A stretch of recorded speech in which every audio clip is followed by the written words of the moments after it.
Hello guys! Magandang buhay! Ayan guys, nasubukan mo na ba ang ganyang luto sa chicken pit? Kung hindi pa, siguro sign na to para subukan mo ang ganyang luto sa chicken pit. At tiyak ako na hindi ka magsisisi sa pagluluto mo yan kasi napakasarap po talaga. Kahit ang mga bata ay magugustuhan ang ganyang luto po sa chicken pit.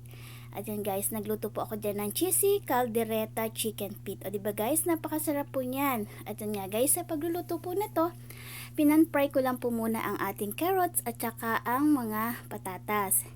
Hintayin lang po natin bahagyang maluto ito. At yan nga guys, pinagsabay ko na po yan ng pagpiprito. At yan guys, sa same pan ay naggisa na din po ako dyan ng sibuyas at saka ng bawang. Hintayin lang po natin mag-translucent at lumabas ang aroma nito at sinunod ko na pong ilagay ang ating chicken hotdog.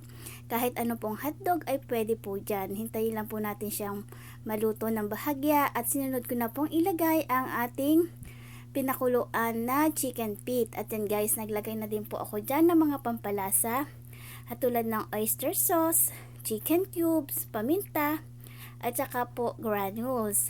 Halu-haluin lang po natin hanggang sa magsama-sama ang lahat ng sangkap. At yun guys, naglagay din po ako dyan ng konting tomato sauce. Ayan guys.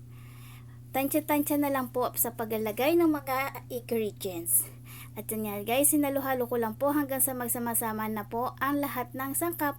At sinunod ko na pong ilagay ang ating pinan-fry na mga gulay. Yan guys, halu-haluin lang po natin para lahat po ay malagyan ng sauce. At yan guys, nagdagdag po ako dyan ng paprika kasi mahal po ang bell pepper, kaya yan po, paprika powder na lang po ang aking inalagay. O diba guys?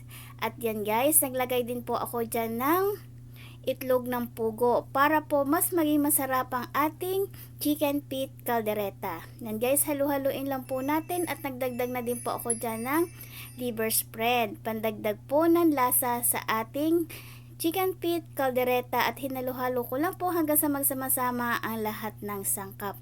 O diba guys, yan pa lang ay talagang napakasarap na.